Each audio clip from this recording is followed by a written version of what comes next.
Hey everyone. Thanks for clicking. My name is Jack. I'm 29 years old, and my own family laughed as my stepbrother drove a screwdriver into my shoulder. Before I tell you about the judge's final verdict that left everyone in that courtroom speechless, do me a favor and let me know where you're watching from in the comments below. It helps to know I'm not alone in this. The silence in a courtroom is a heavy thing. It's not empty. It's full of everything that hasn't been said yet. It presses down on you, fills your ears, makes the sound of your own heart feel like a drumbeat of doom. I sat straight, my back aching, my gaze fixed on the judge. His name was Judge Thompson, a man with a face carved from granite and eyes that missed nothing. In his hands, he held a single, deceptively thin manila folder, a document with a government seal stamped on the front in stark, red ink. Across the aisle, my family sat together, a perfect portrait of concerned solidarity. My mother, Eleanor, clutched a tissue in her hand, dabbing at eyes that were perfectly dry. Beside her, my stepfather, Richard, had his arm around her, his jaw set in a look of paternal disappointment aimed squarely at me. And between them sat Leo, my stepbrother, my attacker. He wasn't looking at the judge. He was looking at me, a faint, confident smirk playing on his lips, the same smirk he'd worn his entire life. The look that said, "I'm the golden boy. I always win." Their lawyer, a slick man named Mr. Davies, had just finished his closing remarks, painting me as an unstable, jealous, and overly dramatic young man who had exaggerated a simple family squabble. He used words like history of outbursts and a cry for attention. My family had nodded along to every lie. Judge Thompson cleared his throat, and the sound echoed like a gunshot in the stillness. "I have here," he began, his voice low and steady, "a report submitted by Mr. Jensen's legal counsel, provided by his employer." He opened the folder. The room held its breath. Leo's smirk widened just a fraction. He thought he knew what was coming. They all did. They thought this was the final nail in my coffin. The judge's eyes scanned the first page. His expression didn't change, but a subtle shift occurred. A flicker of something. Surprise? Respect? It was gone as quickly as it came. He looked up over the top of his glasses, first at Leo, then at my parents. Then his gaze settled on me. For a long moment, the entire world seemed to shrink to the space between his bench and my chair. He began to read. But to understand the weight of the words that came out of his mouth, to grasp why they landed like bombs in that silent room, you have to understand that this didn't start with the metallic taste of blood in my mouth at 4 in the morning. It didn't start with the searing pain in my shoulder. It started years ago, in the quiet, polite, soul-crushing theater of my own home. It was a Tuesday, I think, one of those unremarkable weeknights that bleed into one another. We were gathered around the heavy oak dining table Richard had bought after his first big business success. The table was a symbol, just like everything else in the house.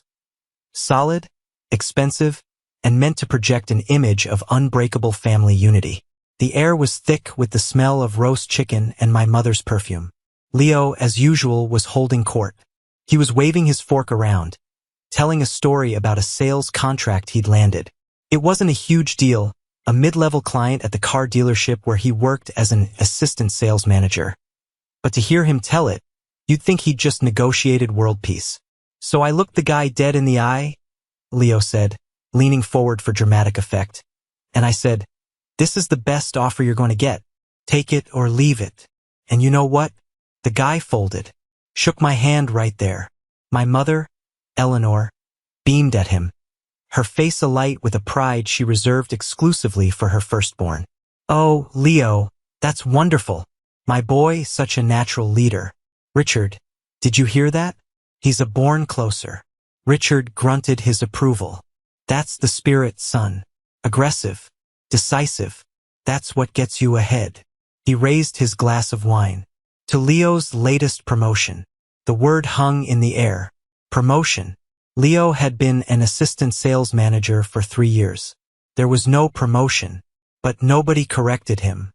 In this house, Leo's reality was the only one that mattered. We all clinked glasses. My own glass barely made a sound. Later, after the dessert plates were cleared, Eleanor turned to me, her smile becoming a little tighter, a little more forced.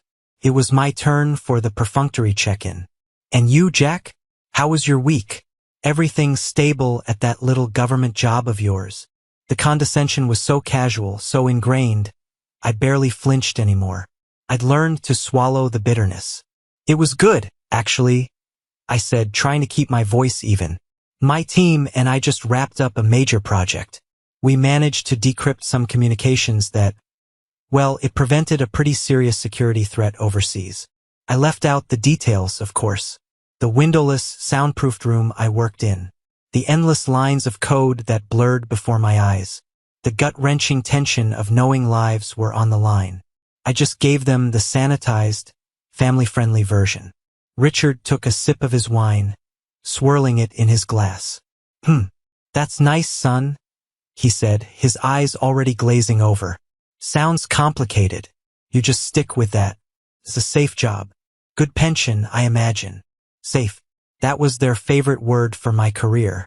Safe, stable, and, by implication, boring. Unambitious. Nothing like Leo's high-stakes world of selling sedans. Eleanor patted my hand, her touch light and dismissive. Well, that's lovely, dear. Just don't get too wrapped up in all that drama. You know how you can get. Now, Leo was telling me about the new commission structure they're introducing. And just like that, the spotlight swiveled back to its rightful place. I was invisible again. I sat there, a ghost at my own family's table, listening to them discuss Leo's potential earnings, his plans for a new watch, the endless, shining future they saw for him. No one asked another question about this security threat. No one cared. In their world, my victories were abstract and complicated, while Leo's were tangible and easy to celebrate. I looked down at my hands. In my world, precision and silence saved lives. But in this house, my silence just fed their lies. Family gatherings were a minefield, especially when my Aunt Carol was there.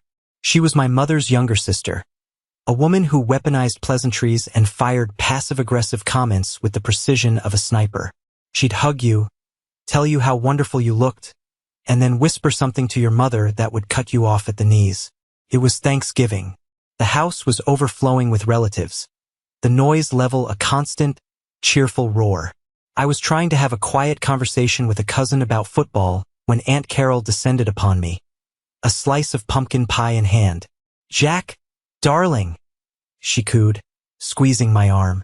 It's so good to see you out of your shell. Your mother worries, you know. She says you work so hard in that serious job of yours. I forced a smile. It's good to see you too, Aunt Carol. The job's demanding, but I enjoy it. Oh, I'm sure you do, she said, her eyes scanning the room until they landed on Leo, who was charming a small circle of distant relatives with a loud, embellished story. Her smile widened. Look at him. Leo is just the sunshine of this family. Isn't he? He has such a gift with people. It's a shame you two didn't get more of the same genes. The comment was so perfectly delivered, wrapped in a sweet, concerned tone, that to call it out would make me seem like the bad guy. So I just stood there, the smile frozen on my face. Later, I was in the kitchen getting a glass of water when I overheard her talking to my mother by the stove. Their voices were low, conspiratorial. Eleanor, are you sure Jack is all right? Carol asked, her voice dripping with faux concern. He seems so withdrawn, so tense. He doesn't have the same easygoing nature as Leo. I just hope all that government work isn't making him paranoid. My mother sighed, a long, weary sound. Oh, you know Jack. He's always been sensitive. He reads into everything. He takes things so seriously. I tell him, just relax, enjoy life a little. But it's like talking to a brick wall. Richard thinks he hides behind his work because, well, you know, he's not as socially gifted as Leo. My hand tightened around the glass. Sensitive. Reads into everything. These were the words they used to dismiss my feelings, to invalidate my reality. They weren't seeing a son who was being systematically ignored. They were seeing a problem child who refused to be happy. Carol patted my mother's arm. Well, you're a wonderful mother for trying. Can't be easy, raising two boys who are so different. One is a soaring eagle and the other is, Well, a steady rock, I suppose. A rock. Something to be ignored. Something to stand on to get a better view of the eagle. I stepped back from the doorway before they could see me. I didn't get the water. The lump in my throat was so thick I couldn't have swallowed anyway. I went out to the back porch, breathing in the cold November air, trying to slow the racing of my heart. I realized then that it wasn't just my parents. It was an entire system, a family narrative that had been carefully constructed, brick by brick, with Leo as the hero and me as the strange, moody, supporting character. And Aunt Carol was its chief architect. The 4th of July barbecue was an annual tradition. Command performance. The whole extended family, neighbors, Richard's business associates. It was my mother's Super Bowl, a chance to showcase her perfect home, her perfect garden, and her perfect family. The air was hazy with smoke from the grill and the sticky sweet smell of cut grass. Music played from speakers hidden in the landscaping. It was a picture of suburban bliss.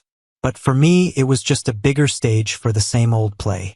Leo was in his element, a beer in one hand, tongs in the other, flipping burgers like he was the king of his own little kingdom. He was telling everyone who would listen about his promotion. The lie had grown legs. Now it included a corner office and a bigger salary. Richard stood beside him, beaming, clapping him on the back. "That's my boy," he'd say to anyone nearby. I was talking to one of Richard's partners, a decent guy named George, about a recent trip he'd taken to Europe. He asked me what I did, and for once I decided not to be vague. "I'm a senior analyst for a federal agency," I said. "Mostly threat assessment."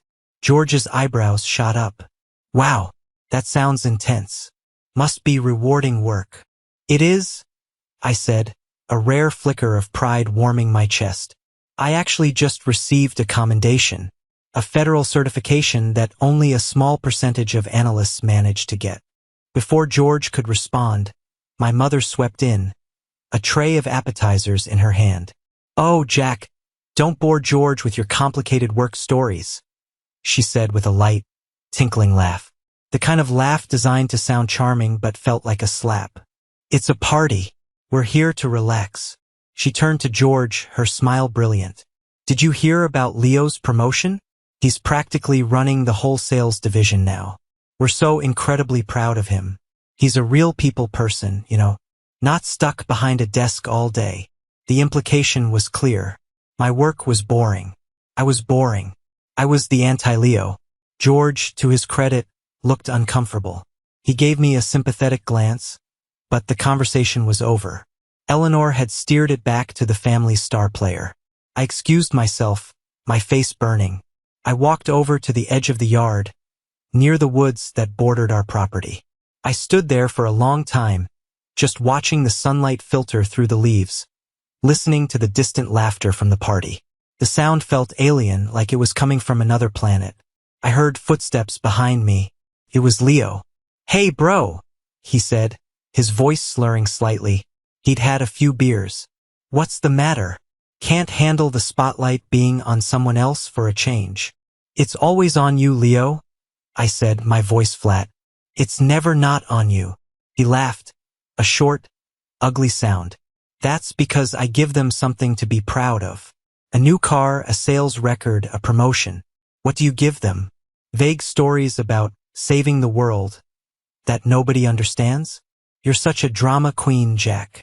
He punched me lightly on the arm, but there was no friendliness in it. It was a gesture of dominance. "Mom's right," he continued, leaning in close, his breath smelling of beer and smoke. "You always have to make everything so serious. Just be normal for once." He sauntered back to the party, leaving me standing there. And that's when I heard my mother's voice, clear as a bell across the lawn, talking to Aunt Carol. "I just don't know what to do with him sometimes," she said with a dramatic sigh. "My son just loves to make a scene." That was it. That was the moment something inside me finally broke. It wasn't a loud crack, but a quiet, clean snap. I realized then that it didn't matter what I did or what I achieved. In their eyes, I would always be the problem. The one who was too serious. The one who made a scene. That phrase would echo in my head for the rest of the night. I didn't know it then, but it was a chilling prophecy of what was to come in the darkest hours of the morning. Sleep never came easy in that house. I was always on edge, a low-level hum of anxiety my constant companion. So when the crash came from downstairs, I was awake instantly. It wasn't a gentle bump. It was the sharp, splintering sound of something breaking. Violently, my clock read 4:02 a.m. My first thought was a break-in. I slid out of bed, my heart hammering against my ribs. I crept to my door, opening it a crack. The downstairs was dark, but a sliver of light was on in the kitchen. I heard a low, guttural curse, followed by the clatter of something metal hitting the tile floor. I moved down the stairs, every step a calculated risk. The house was silent except for the ragged breathing coming from the kitchen. I peeked around the corner. It wasn't a burglar. It was Leo. He was swaying in the middle of the room, lit by the stark, cold light of the open refrigerator. A shattered glass lay at his feet, and a dark puddle of what smelled like whiskey was spreading across the floor.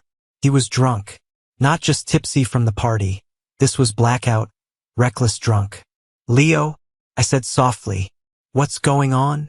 He spun around, his eyes wild and unfocused. When they landed on me, they narrowed with a familiar, ugly resentment. Well, he sneered, his voice a low growl. "Look what we have here. Saint Jack, coming down from his ivory tower to judge the rest of us mortals." "I'm not judging you," I said, keeping my voice calm. My hands held up in a placating gesture. I heard a crash. I thought someone broke in. "Oh, you'd like that, wouldn't you?" He spat, taking a clumsy step towards me. "Something you could report. Something you could analyze. Something to make you feel important." He was looking for a fight. I could see it in the tense line of his shoulders, the way he clenched and unclenched his fists. This was more than the beer from the barbecue. This was a deep, poisonous anger that had been festering for years. "Leo, you're drunk. Let's just get you to bed," I said, trying to de-escalate. "Don't you tell me what to do," he roared, his voice cracking. He pointed a trembling finger at me. "You think you're so much better than me, don't you? With your secret little job and your fancy words. But you're nothing. You know what Mom says about you." I didn't want to know. I really didn't. But he wasn't going to be stopped. "She says you're a ghost," he hissed, his face contorted in a cruel grin. "You're just a ghost in this house. You hide behind that stupid job because you know nobody here actually wants you around. You're a black hole of drama, and you suck the fun out of everything." Every word was a punch to the gut. It was one thing to feel it, to suspect it. It was another to hear it said out loud, thrown at me like a stone. "She didn't say that," I said, but my voice lacked conviction. It sounded weak even to my own ears. "Oh, she did." Leo laughed, a bitter, broken sound. "She says it all the time. Her and Richard. They talk about what a burden you are. How they wish you'd just get a life." He was an inch from my face now. I could smell the sour whiskey on his breath. I didn't back down. Couldn't. Not this time. "And what about you, Leo?" I said, my voice dangerously quiet. "The golden boy. The one with the big promotion that doesn't exist. The one who gets drunk and smashes up the kitchen at 4 in the morning. They must be so proud." His face changed. The drunken haze was burned away by pure, white-hot fury. For a second, I saw something in his eyes I'd never seen before. Pure hatred. "You shut your mouth," he whispered. His hand shot out, not at me, but to the utensil drawer next to the sink. He yanked it open.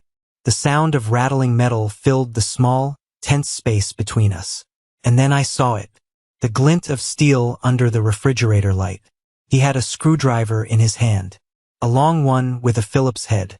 Time slows down in moments of extreme danger. It stretches, taffy-like, every second drawn out into an eternity. I saw the screwdriver in Leo's hand. I saw his knuckles white from his grip. I saw the decision flicker in his eyes, the moment he chose to cross a line from which there was no return. My training kicked in. A small, calm voice in the back of my mind started running through protocols. Threat assessment. Weapon identified. Maintain distance. De-escalate. But there was no distance. We were in a 10 by 10 foot kitchen, and there was no de-escalating the kind of rage that was pouring off him. Leo, put it down, I said, my voice low and firm, betraying none of the cold fear that was now snaking up my spine. Put it down right now? He just laughed. Make me Mr. Government Agent. Aren't you trained for this stuff? Or is that just another one of your stories? He lunged. It wasn't a clean, practiced move. It was a sloppy, drunken stagger, but it had all of his weight behind it. I twisted, trying to get out of the way, but I was too slow. I felt a searing, white-hot flash of pain tear through my left shoulder. It wasn't a cut. It was a puncture. Deep. A sharp, immediate burning that stole my breath. I cried out, a sound of pure shock and agony, and stumbled backward, crashing against the kitchen counter. My legs gave out and I slid down to the cold tile floor. My hand flew to my shoulder, came away wet and sticky and dark. Blood. My blood. The shock was so intense, I could barely process what had happened. My own brother. He had just stabbed me. And then I heard it. A sound from upstairs. A floorboard creaking. A bedroom door opening. What in God's name is going on down there? It was Richard's voice, thick with sleep and irritation. Help! I gasped, the word barely a whisper. He stabbed me. There was a pause. Then I heard my mother's voice, surprisingly clear. Oh, for heaven's sake, Richard. It's just the boys. Leo probably had a bit too much to drink.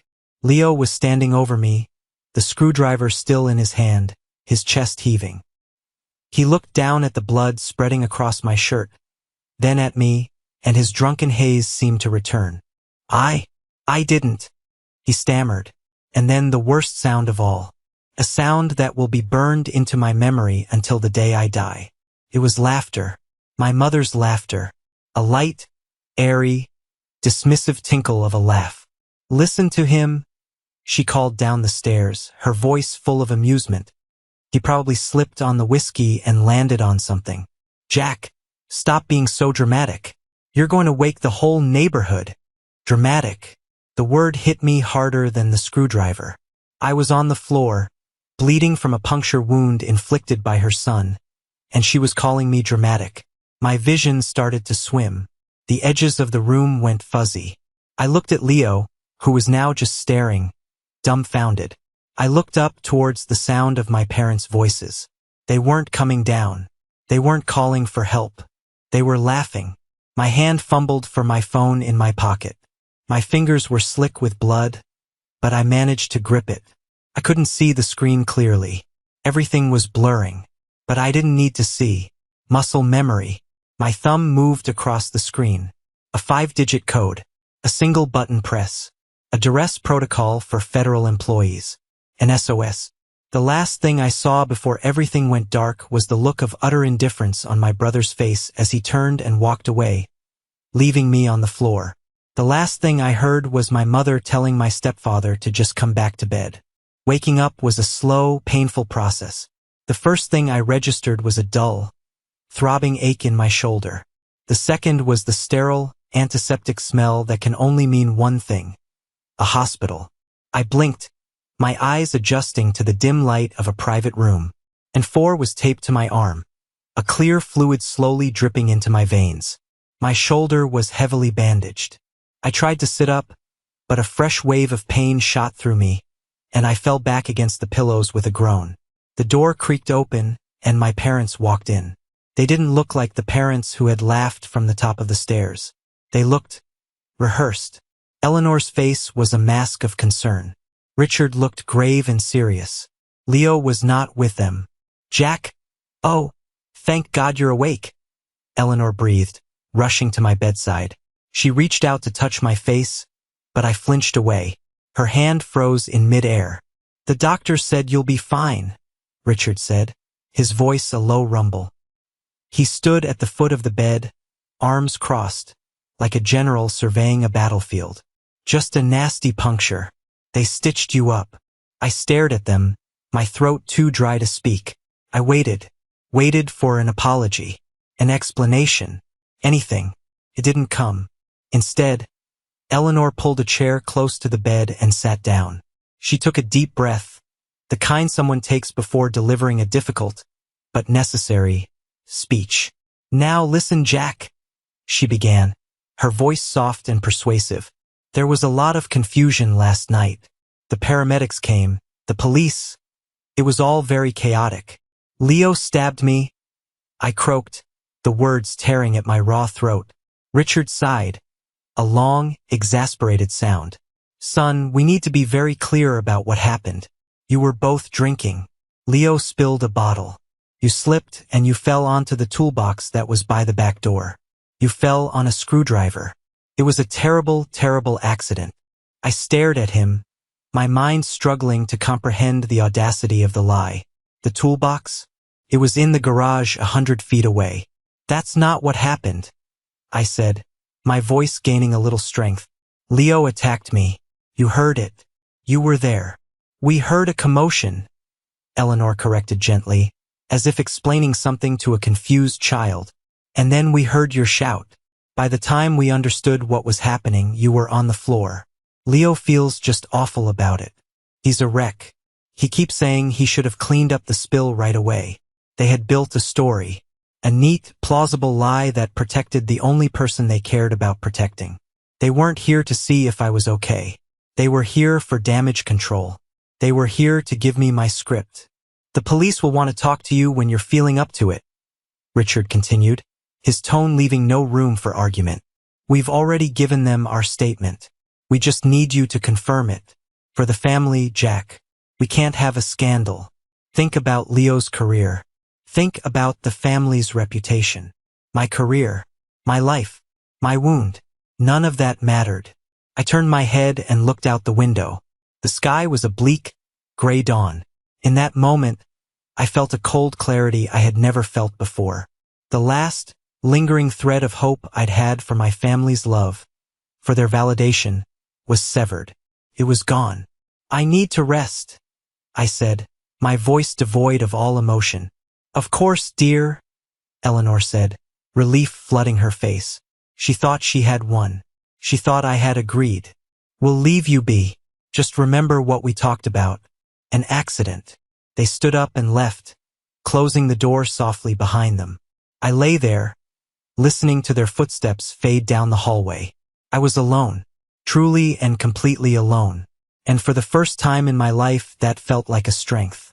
I reached for the call button, but I didn't press it. Instead, I carefully reached for my phone on the bedside table. My vision was still a little blurry, but I could make out the screen. One missed call from an unlisted number, the agency's automated wellness check, and one new voicemail. I didn't listen to it. I didn't need to. I went to my contacts and found the name I was looking for, a name I had only ever used for work emergencies. Clara Vance, legal counsel. I pressed call. She answered on the second ring. "This is Vance." "Clara," I said, my voice steady and clear. "It's Jack Jensen. I need your help. I'm invoking my right to agency counsel. I want to press charges against my family." Less than an hour later, Clara Vance walked into my hospital room. She was exactly as I remembered her from our mandatory legal briefings. Sharp, precise, and exuding an aura of no-nonsense competence. She wore a tailored black suit that seemed impervious to wrinkles and carried a thin leather briefcase. She didn't offer sympathy or platitudes. She offered something better, action. "Jack," she said with a curt nod, her eyes immediately assessing the bandages, my pale face. "I got your message. I also got the automated alert from your duress signal at 4:05 hours this morning." She pulled the visitor's chair to the bed, opened her briefcase, and took out a tablet. "Your SOS triggered an automatic wellness check to your registered address. When you didn't respond to the follow-up call, local law enforcement and paramedics were dispatched. They found you semi-conscious on the kitchen floor with a penetrating wound to the left shoulder. Everything has been documented." A wave of relief washed over me, so potent it almost made me dizzy. I hadn't been sure the signal went through. I wasn't just a son telling a story his parents denied. I was a federal employee who had activated a security protocol. The game had changed. My parents. I started, but she held up a hand. I've already reviewed the preliminary police report, she said, her eyes fixed on the tablet. Statement from Eleanor and Richard Jensen claims you slipped and fell on a toolbox. Statement from Leo Jensen corroborates their story. He expresses deep remorse for the accident. She looked up at me, one eyebrow raised. Is that what happened? No, I said, the word coming out with more force than I expected. Leo and I argued. He was drunk. He grabbed a screwdriver from a drawer and he stabbed me. Clara's expression didn't change, but she made a note on her tablet. The paramedics' report notes the absence of any toolbox in the immediate vicinity of where you were found. They also noted the wound characteristics are more consistent with a direct thrust than a fall. She was connecting the dots. She was seeing the truth. For the first time, I felt like I wasn't going crazy. What happens now? I asked. That depends on you, she said, her gaze direct and unflinching. You have several options. We can treat this as a family matter and let it go. We can file for a restraining order. Or, given that you are a federal employee with a security clearance and this was a deliberate assault, we can pursue this to the fullest extent of the law. The agency takes the security of its personnel very seriously, Jack. An assault on you is an assault on the institution. She was offering me a way out, a shield, the full weight and power of the United States government. They laughed. I whispered, the memory fresh and raw. When I was on the floor, bleeding, they stood upstairs and they laughed at me. Clara was silent for a moment. Her professional mask softened just a fraction. Then it seems you only have one option, she said quietly. We fight back. I've already taken the liberty of requesting a copy of the 911 dispatch records and bodycam footage from the responding officers.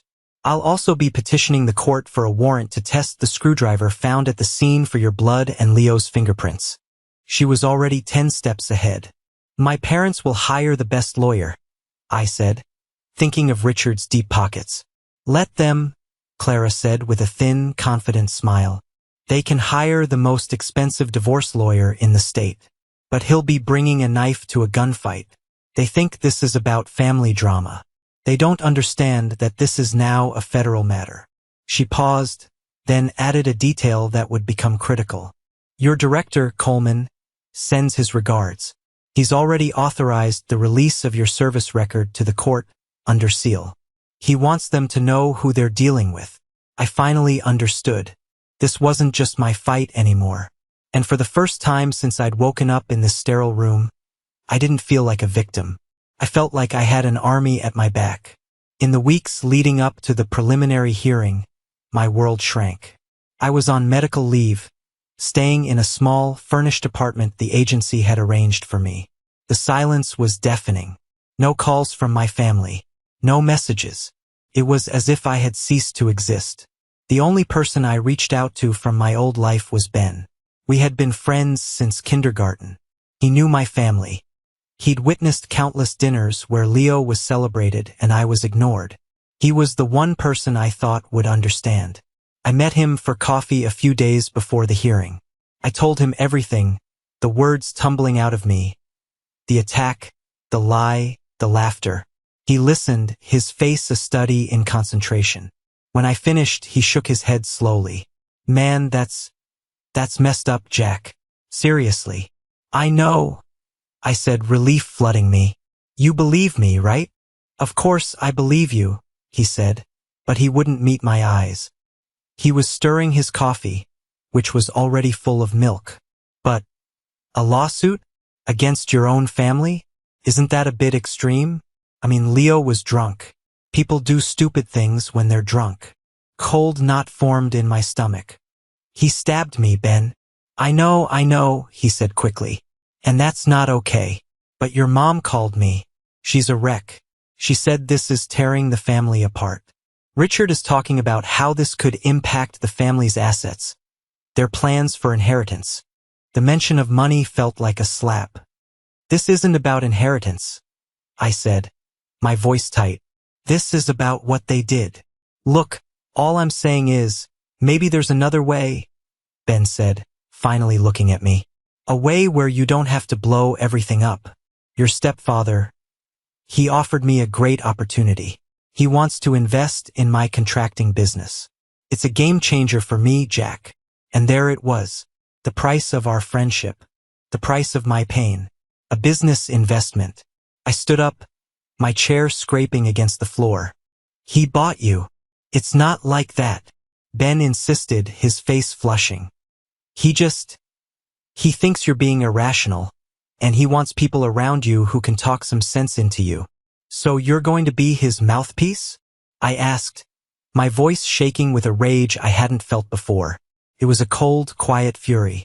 You're going to stand by and watch them destroy me for a business deal? He didn't answer. He just looked down at his coffee. I threw a $10 bill on the table. Enjoy the investment, I said, and walked out without looking back. The betrayal hurt in a different way than my family's. It was the quiet, insidious death of a bond one thought was unshakable. It confirmed what Clara's arrival had first signaled. My old life was over. Everyone in it had chosen a side. And I was standing on mine, completely alone. As I walked down the street, I realized Ben's betrayal was a gift. It severed my last tie. There was nothing left to lose. And that made me dangerous. The day of the hearing, the courtroom was exactly as I'd imagined it in the opening moments of this story. But now, living it for real was surreal. My family and their lawyer, Mr. Davies, were already seated. They looked confident, composed.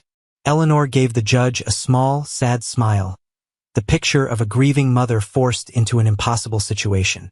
Richard looked stern and protective. Leo looked bored, as if this whole thing was a ridiculous inconvenience. Mr. Davies was a master of courtroom theater. He spoke in a smooth, reasonable tone, his words carefully chosen to paint a picture of a loving, if imperfect, family pushed to its limits by a difficult son. Your Honor, he began, addressing the judge with practiced deference. What we have here is not a criminal case. It is a family tragedy. A misunderstanding born from a night of heightened emotions, fueled by alcohol on both sides. I stiffened. On both sides? I hadn't had a single drink that night. The Jensen family, he continued, gesturing towards them with a sweep of his hand, is a respected pillar of this community. Richard Jensen is a successful businessman. Eleanor Jensen is a devoted mother. They have raised 2 sons. One, Leo, is a successful and outgoing young man with a promising career. He paused, letting his gaze fall on me. The other, Jack, is more complicated. He walked slowly towards the judge's bench. Jack Jensen is a young man who, by all accounts, has always felt like an outsider in his own family. He has a history of what his mother lovingly refers to as being dramatic. He feels his achievements are overlooked. He feels his brother is favored. These are common feelings in many families, Your Honor. Sibling rivalry is as old as time itself. Clara sat perfectly still beside me, her face impassive. She had warned me this would happen. Let him talk, she had said. He's digging his own grave. Davies continued, his voice dripping with sympathy. On the night in question, Leo Jensen admits he had too much to drink. He admits there was an argument. He is deeply, profoundly sorry for that. But his recollection and that of his parents is clear. Jack, in a state of agitation, slipped on the spilled liquid and tragically fell. The resulting injury was a freak accident. An accident that Mr. Jack Jensen, in his desire for attention, has spun into a malicious tale of assault to punish his family for years of perceived slights. He then called his one and only witness, Ben. My heart sank. I knew it was coming, but it didn't make it any easier. Ben walked to the stand, avoiding my eyes. He looked nervous but resolute. Davies questioned him gently. Mr. Collins, you've known Jack Jensen for how long? Our whole lives, Ben said quietly. And in that time, would you describe him as someone who is emotionally stable? Ben hesitated. He can be intense. He sometimes sees things in a negative light. He can blow things out of proportion. Blow things out of proportion, Davies repeated, letting the words hang in the air. Thank you, Mr. Collins. No further questions. Clara didn't cross-examine him. She just let him walk back to his seat, a portrait of shame. Davies gave his final flourish. Your Honor, this is a family matter that should be resolved with therapy, not lawsuits. We ask that you dismiss this frivolous request for a restraining order and urge the Jensen family to begin the process of healing. He sat down. My mother was openly crying now, real tears this time, tears of relief. She thought they had won. Richard put a comforting arm around Leo. It was all going according to plan. The room was silent, waiting for the judge to agree, to rubber stamp their narrative. They all looked at me, a mixture of pity and triumph in their eyes. They thought I was finished. They had no idea what was coming. Clara Vance stood up. She didn't approach the witness stand or the judge's bench. She just stood at our table, a pillar of calm in the charged room. Your Honor, she said, her voice clear and steady, cutting through the silence. The petitioner has no witnesses to call. A murmur went through my family's side. Davies looked smug. No witnesses meant no case.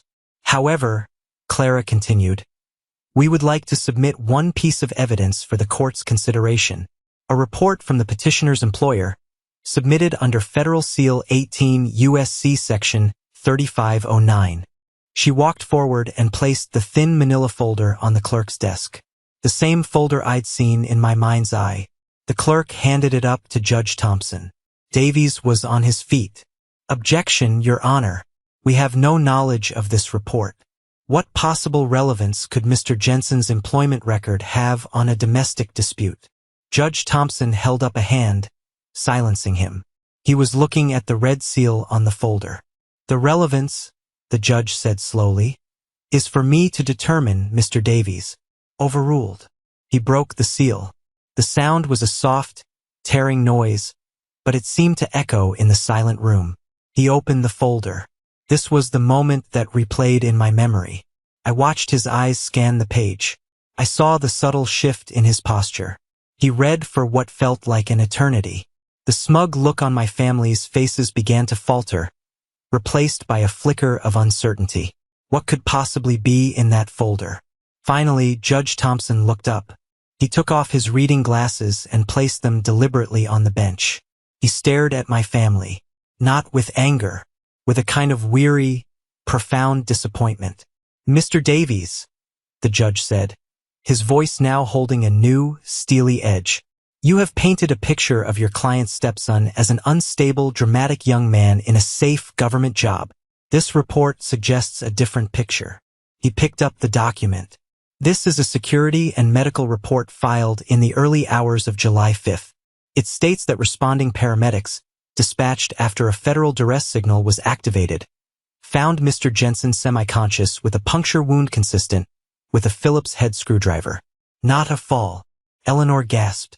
Richard's face went pale.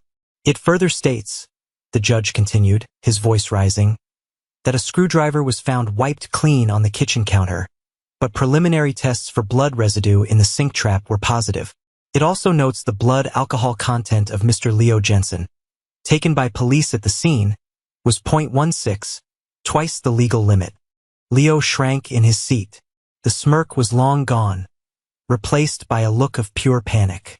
But that's not the most interesting part of this report, Judge Thompson said. He looked directly at me. This report also includes a summary of Mr. Jack Jensen's service record. It details his role as a senior threat analyst.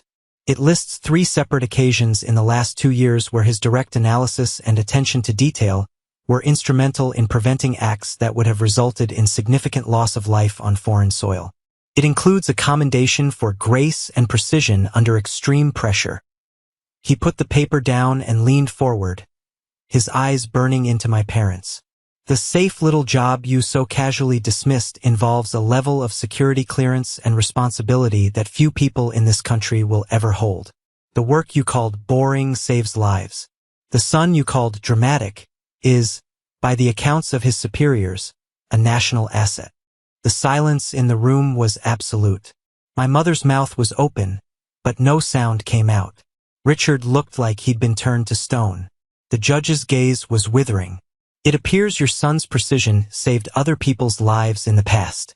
On the night of July 4th, his precision in activating a distress signal while bleeding out on his kitchen floor saved his own. He picked up his gavel. The request for a permanent restraining order is granted, effective immediately. Furthermore, based on the evidence presented in this report, I am referring this entire case to the District Attorney's Office for criminal prosecution on charges of assault with a deadly weapon and obstruction of justice. The gavel came down with a crack that made everyone jump. And Mr. Leo Jensen, the judge added, his voice cold as ice, I suggest you get a very, very good criminal lawyer. CTA moment. This was the moment. The moment the lies shattered and the truth, in all its brutal clarity, came to light. This was the moment I finally took back my own life. Thank you for staying with me until this point. You are incredible. If you could, please help me out by liking this video and commenting the number 1 down below, just so I know you made it here with me. It doesn't just help more people find this story. It lets me know that what I went through means something to someone else. Your support is the single biggest reason I can continue to share the rest of this journey. The aftermath was chaos. 2 bailiffs moved towards Leo, their movements calm and practiced. One of them pulled out a pair of handcuffs. The metallic click echoed in the stunned silence. Leo's face crumpled. The arrogance, the confidence, the lifelong certainty that he could do no wrong. It all evaporated in an instant, replaced by the terrified, bewildered look of a child who had finally been told no. Wait, he stammered, looking at his father. Dad? Do something. Richard was frozen, his face a mask of disbelief. He looked from Leo to the judge to me, as if he couldn't process the reality of the situation. But Eleanor broke. The spell was shattered. She lunged forward, grabbing Leo's arm as the bailiff tried to cuff him. No, you can't do this. He's my son.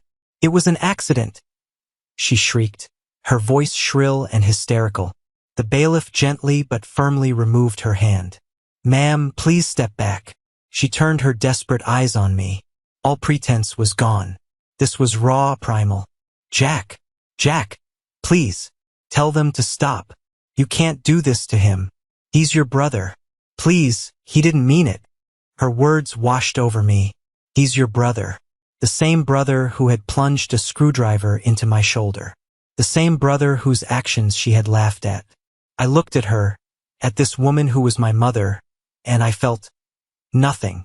The part of me that had craved her love and approval for so long was a hollowed-out crater. There was nothing left for her pleas to latch onto. I stood up. Clara put a steadying hand on my arm. I gave her a small nod to let her know I was okay. Jack, don't you walk away from me. Eleanor screamed as I turned towards the courtroom doors. We need to talk. We're a family. I didn't look back. I didn't slow my pace. With every step I took, I could feel the invisible chains that had bound me to them for 29 years falling away. I walked past Ben, who was staring at the floor, his face ashen. I walked past Aunt Carol, who looked utterly horrified. I walked past all the ghosts of my past and pushed open the heavy doors. The noise of the courthouse hallway rushed in, a welcome wave of normalcy. I didn't stop walking until I was outside, on the steps, breathing in the free, open air. The sun was bright, and I had to squint. For the first time, it didn't feel like an interrogation light. Felt like a new beginning. Behind me, I could still hear the faint sound of my mother screaming my name. But for the first time in my life, it had no power over me.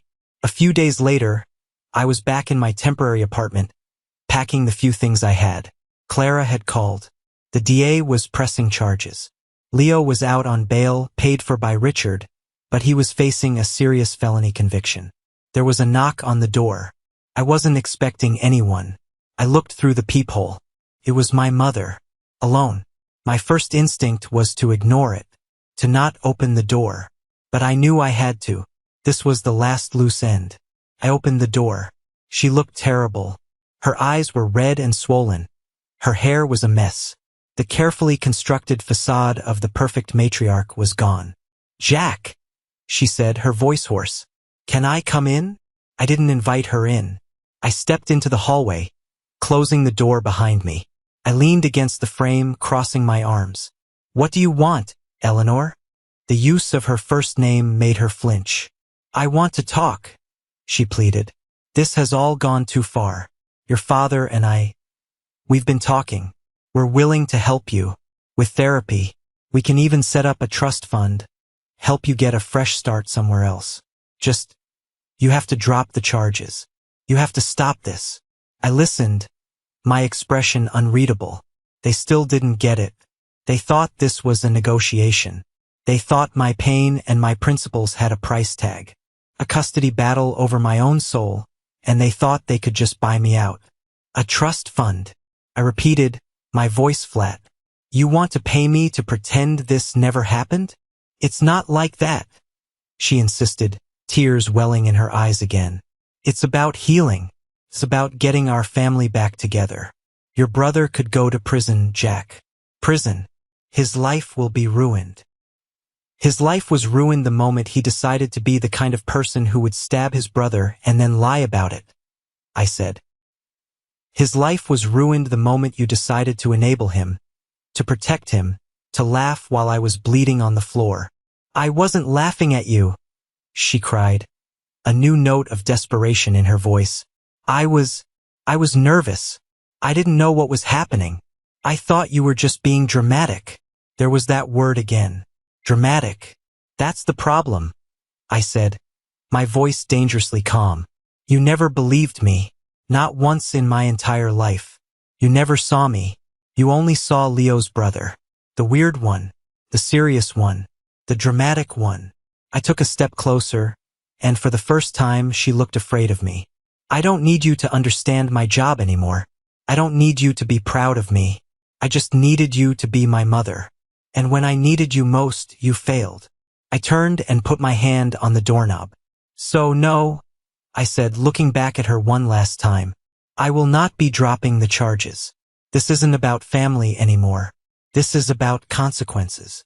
I walked back into my apartment and closed the door, locking it behind me. I leaned against it, listening as she stood in the hallway for a long moment. Then finally, I heard the sound of her footsteps retreating. The final, definitive sound of my past walking away. A year can change everything. I was standing in my new office. It was twice the size of my old cubicle and had a window that looked out over the sprawling, energetic city I now called home. After the trial, Leo was convicted of aggravated assault and sentenced to 3 years, though he'd likely be out on parole in 18 months. Director Coleman had called me in. He offered me a promotion, head of my own threat analysis team. A new city, a fresh start, a new life. I took it without a second thought. My new life was quiet, but it was mine.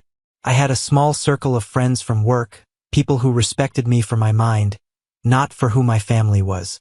We'd grab drinks after work, talk about data streams and geopolitical tensions, and for the first time I felt like I belonged somewhere.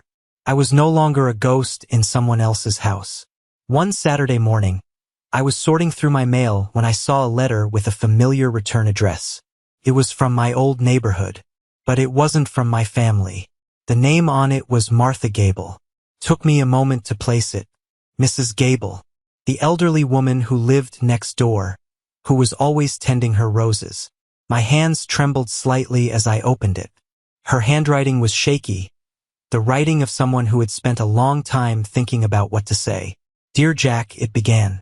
"I am writing to you because I have a confession to make, and a conscience that will not let me rest. I am so terribly sorry. On the night you were hurt, I was awake. My husband's cough was bad, and I was up getting him some water. My kitchen window faces yours. I heard the shouting. I am ashamed to say I listened. I heard your brother say terrible, cruel things to you, and then I heard the crash, and I heard you cry out. It was a sound of real pain, and it frightened me.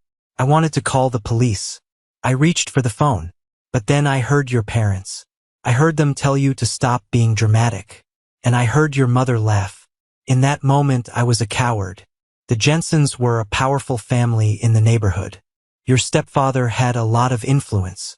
I was afraid of getting involved, afraid of causing trouble for my own family. So I did nothing. I went back to bed and pretended I had heard nothing. I read about the trial in the paper. I read that you got justice, and I was so relieved. But my silence has haunted me every day for this past year.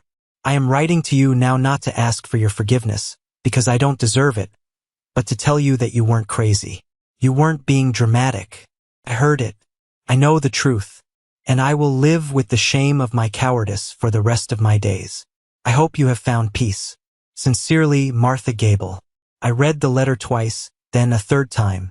I sank down into a chair, the piece of paper shaking in my hand. It was an external confirmation of everything I knew to be true. Another voice in the universe that validated my reality. I wasn't seeking revenge or retribution anymore. That fire had burned out, leaving behind a quiet sense of peace. But this letter, this was different. This was a gift. It was the final, quiet whisper of truth that silenced the last remaining echo of doubt in my own mind. I folded the letter carefully and put it in a drawer with my most important documents. It was a reminder that the truth, no matter how long it takes, always finds a way to the light. Life moves on. The sharp edges of trauma soften over time, becoming scars rather than open wounds. I was settling into my role as team lead. The work was challenging, fulfilling. My past felt like a story that had happened to someone else. One evening, I was doing some digital house cleaning, deleting old files from a backup hard drive I'd used in college. I was about to wipe a folder labeled Family Miscellaneous when curiosity got the better of me. It was mostly old photos, scanned documents for school applications. But one subfolder caught my eye. Email forwards. I clicked on it. It was a mess of old chain emails, jokes from cousins, and newsletters. I was about to delete it all when I saw a subject line that made my blood run cold. Forward, urgent. Regarding Leo Jensen's disciplinary action. The email was from 10 years ago. It was from my mother to my aunt. My mother had forwarded a conversation she'd had with Richard. And Richard had forwarded a conversation he'd had with the headmaster of a private boarding school Leo had attended for one semester when he was 17. My fingers felt numb as I opened the original message. It was from the headmaster to my stepfather. Mr. Jensen, it read, I am writing to inform you of the board's final decision. Following the incident last Tuesday in which Leo assaulted another student in the dormitory, resulting in a broken wrist for the boy, we have no choice but to permanently expel him. This kind of violent, unprovoked behavior is unacceptable, and we cannot risk the safety of our other students. We have kept the matter internal, as you requested, to avoid any police involvement, but our decision is irreversible. I kept reading, scrolling down through the chain. The next email was from Richard to my mother. Eleanor, I've handled it. I made a significant donation to the school's athletic fund. They've agreed to change his record to withdrew for personal reasons. No permanent mark. We'll just tell everyone the school wasn't a good fit. It's critical no one finds out about this. A police record would follow him forever. He's a good kid, he just has a temper. He deserves a clean slate. And finally, the email from my mother to her sister, Aunt Carol. Carol, you won't believe the nightmare we just went through. Richard is a miracle worker. He fixed everything. That other boy was provoking Leo, of course. Leo would never hurt anyone without a reason. We have to protect him. He's destined for great things, and we can't let a youthful mistake derail his future. I sat back in my chair, the glow of the screen illuminating my stunned face. It was all there, in black and white. They had known. For a decade, they had known that Leo was capable of this kind of violence. They knew he had a history of it, and they didn't just ignore it. They actively conspired to cover it up. They used their money and influence to bury the truth, to protect the golden boy and pave his path forward, leaving a victim with a broken wrist in his wake. My attack wasn't an aberration. It was a pattern. And my family weren't just passive enablers. They were active accomplices. All the years I'd spent wondering what was wrong with me, why I felt so disconnected, why they treated me the way they did. It all clicked into place. It wasn't about me at all. It was never about me. It was about preserving the perfect image of their perfect son, at any cost. Even if the cost was another broken bone, another traumatized victim. Even if the cost was me. I didn't feel anger. I didn't feel sadness. I felt a profound, chilling sense of clarity.